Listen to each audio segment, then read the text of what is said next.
Los ingredientes son la pitahaya roja, un plátano o banana, como me quieran decir, un pedazo de papaya y harina de algarrobo, ¿no? Que le da la parte muy energética y le da una consistencia para que, ¿no?, nos rinda toda la mañana, ¿no?, nos llene y nos sacie, ¿no?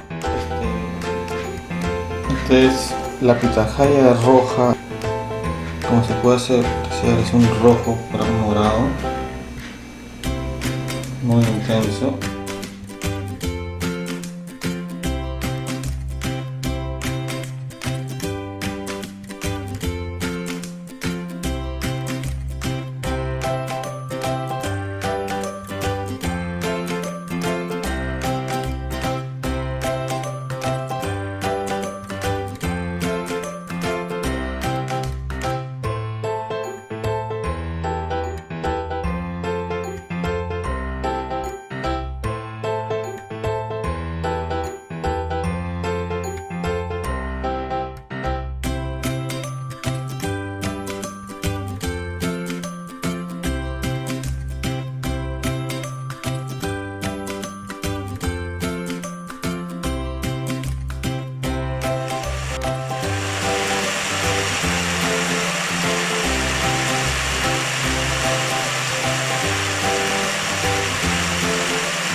Así quedó.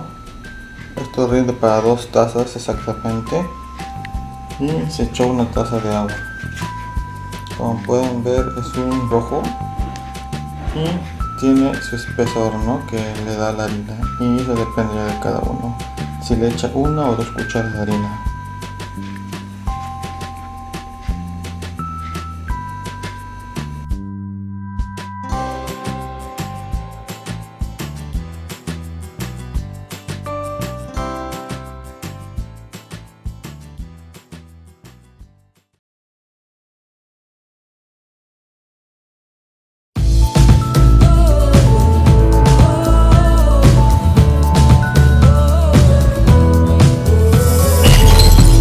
Si este video te fue de utilidad, por favor